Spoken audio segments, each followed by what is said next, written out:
Good morning বন্ধুরা, তোমরা সবাই কেমন আছো? আগের তুলনায় গরমটা একটু কম, আশা করি একটু ভালোই আছো আগের থেকে তুলনামূলক। তো আজকে হচ্ছে শনিবার, তো আজকের দিনে অনেকেই নিরামিষ খায়, অনেকেই। তো ওই জন্য আমি আজকে একটা নিরামিষ রান্না তোমাদের সাথে শেয়ার করবো, তাই চলে এসেছি। এই রান্নাটা আমি আমার মায়ের কাছ থেকে শিখেছি। এই রান্নারই প্রথম স্টেপ এইটা, সেটা হচ্ছে এই ফুলকপিটাকে সেদ্ধ করে ভেজে নিতে হবে। এই ফুলকপির মধ্যে একটু লবণ হলুদ দিয়ে ভালো করে ভেজে নিতে হবে। ওই যে আজকে শনিবার, তাই আমি এই রান্নাটা করছি বাড়িতে, আর ওই জন্য আপনাদের সাথে শেয়ার করছি। এটাকে আপনারা বলতে পারেন ফুলকপি দিয়ে গোবিন্দভোগ চালের মুড়ি ঘন্টও বলতে পারেন। এবার এটা ভালো করে ভাজা হয়ে গেল, এটাকে এবার আমি তুলে নেব। এবার কড়াইয়ের মধ্যে তেল দেব, তেলটা গরম হতে দেব। তো এটা স্পেশালি নর্থ বেঙ্গলের দিকে খুব প্রচলিত খাবার। নর্থ বেঙ্গল বলছি এই জন্যে, কারণ আমি থাকি কেষ্টপুর, কলকাতা কেষ্টপুরে, আর বিবাহ সূত্রে আমার কলকাতায় আসা। আমি নর্থ বেঙ্গল, দক্ষিণ দিনাজপুর, বালুরঘাট আমার বাড়ি। তো ওইখানে খুব প্রচলিত খাবার। এইখানেও অনেকের কাছে শুনেছি, অনেকে জানে না, অনেকে হয়তো জানেও। তো আজকে মানে নিরামিষের দিন একটা খুব ভালো সুস্বাদু খাবার কিন্তু এটা। যারা জানে না তারা কিন্তু রেসিপিটা ফলো করতে পারে। তো যাই হোক, তেলটা গরম হয়ে গেছে, এবার এর মধ্যে শুকনো লঙ্কা আর কয়েকটা এলাচ আমি দিয়ে দিলাম। এবার এটাকে ভালো করে নাড়িয়ে, এই দেখুন এটা গোবিন্দভোগ চাল, চালটাকে আগে থেকে ধুয়ে ঝরিয়ে রেখেছিলাম। এবার এই চালটাকে আমি এই তেলের মধ্যে দিয়ে দেব, দিয়ে বেশ ভালো করে নাড়াচাড়া করব। তেলের মধ্যে দিয়ে এর মধ্যে একটু লবণ দেব, একটু হলুদ দেব, দিয়ে সুন্দর করে চালটাকে নাড়াচাড়া করে নেব।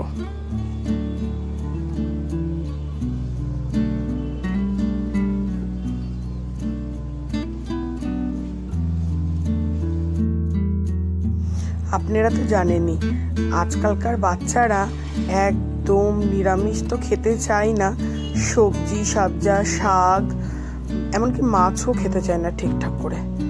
তো এই রেসিপিটা নিরামিষের মধ্যে হলেও এটা কিন্তু খুব টেস্টি রেসিপিটা। তো এটা না আমার ছেলে ভীষণ ভালো খায়। ও মানে এই রেসিপিটা যেদিন আমি করি, সেই দিন ও আর ভাতই পাতে নেয় না, এটাই খায়। আবার ভালোও লাগে বলুন, একটা কিছু যদি আপনি রান্না করেন আর সেটা যদি সবাই চেয়ে খায়, তাহলে নিজের রান্নাটাও সার্থক মনে হয়, তাই না?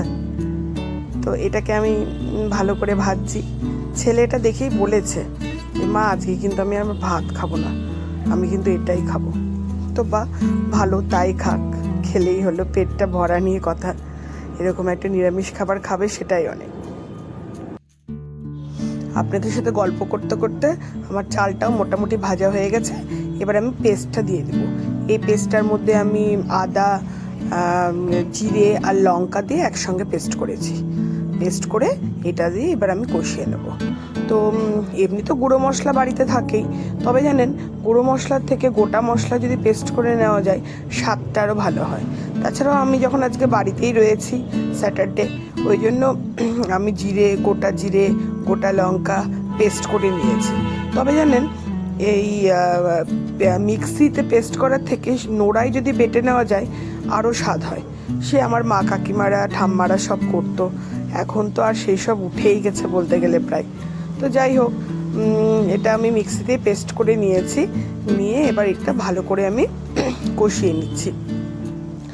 কষাতে হবে ভালো করে, যাতে মানে কাঁচা মশলার গন্ধটা যাতে না হয়।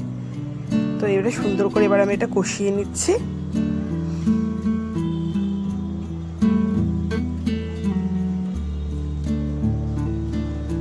মোটামুটি ভালো করেই কষানো হয়ে গেছে। এবার আমি আন্দাজ করে জল দিয়ে দেবো।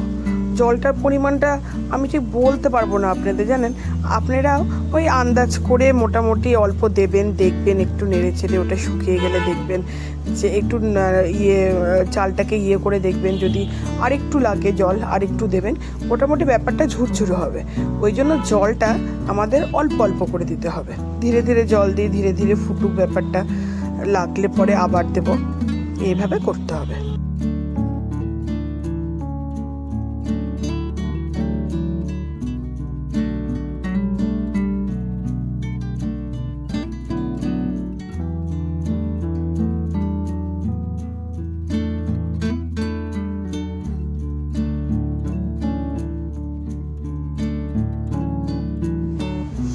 এই দেখুন জলটা প্রায় শুকিয়ে গেছে, চালগুলো সেদ্ধ হয়ে গেছে, আমি একটু দেখিয়েও নিলাম।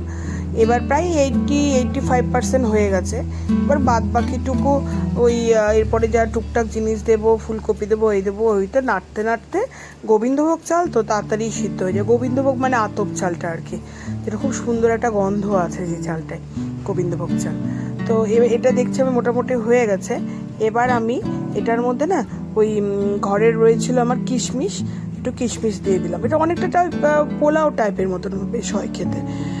তারপরে একটু কাঁচা লঙ্কাও দিয়ে দিলাম। এবার হচ্ছে এর মধ্যে চিনি দিতে হবে। চিনিটা একটু স্বাদ মতো দিতে হবে, যেহেতু একটু পোলাও ব্যাপারটা একটু মানে মুড়িঘণ্ট বেশ মিষ্টি মিষ্টি একটু হবে, ওই জন্য চিনির পরিমাণটা একটু দিতে হবে বেশি তুলনামূলক, সেটা আপনারা আন্দাজ করেই দিতে পারেন। তারপরে আমার যে ভেজে রাখা ফুলকপিগুলো, ওগুলো আমি এবার দিয়ে দিলাম। এবার ফুলকপিটা অলমোস্ট সেদ্ধ হয়েই রয়েছে, আর একটু ওই নাড়াঘাটা করতে একসঙ্গে হয়ে যাবে। এবার এটা সুন্দর করে ভালো করে মিক্স করে নিতে হবে, নাড়িয়ে নাড়িয়ে। আর তারপরে নুনটা একটু দেখে নেবেন স্বাদ মতো, যদি একটু লাগে নুন দিতে হয়তো দিয়ে দেবেন।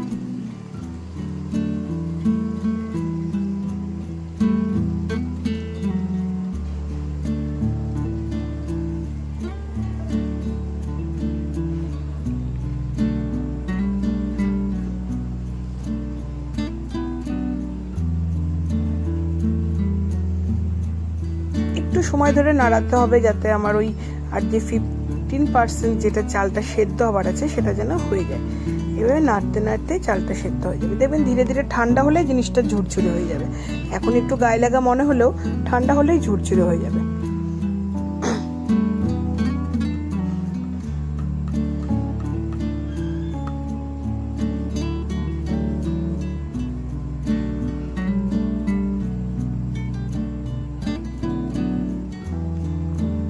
এরপর এর মধ্যে আর দুটো জিনিস দিতে হবে, তাতেই এই পুরো রান্নাটার স্বাদটাই পুরো চেঞ্জ হয়ে যাবে। তার মধ্যে একটা হলো এই যে গরম মশলা, জাস্ট গুঁড়ো গরম মশলা, সেটা দিয়ে নাড়িয়ে নেব, একটু নাড়িয়ে নেব গরম মশলা দিয়ে। তারপরে যেটা দেব সেটা হচ্ছে খুব ইম্পর্টেন্ট একটা জিনিস, এটা দিলে পুরো স্বাদটা একদম চেঞ্জ হয়ে যাবে। বেশ একটা ভোগ, একটা ঠাকুরের ভোগের মতন একটা মানে গন্ধটা খাবারটার মধ্যে চলে আসে, সেটা হচ্ছে ঘি।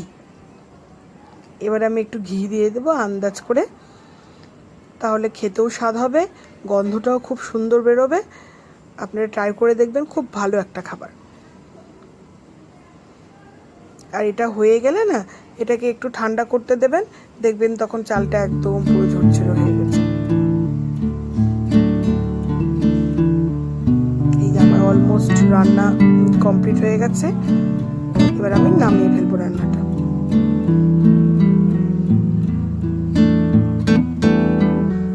এই যে রান্না করে রাখার পর, ঠান্ডা করার পর আমার জিনিসটা এরকম এসছে। আপনারা অবশ্যই বাড়িতে এটা ট্রাই করবেন, দেখবেন খুব ভালো লাগবে। তো আজকে এই রেসিপিটা দেখিয়ে আমার এই ব্লগটা এখানে শেষ করছি। আপনাদের ভালো লাগলে লাইক, কমেন্ট, শেয়ার আর সাবস্ক্রাইব করবে। ওকে, টাটা, গুড নাইট, বাই।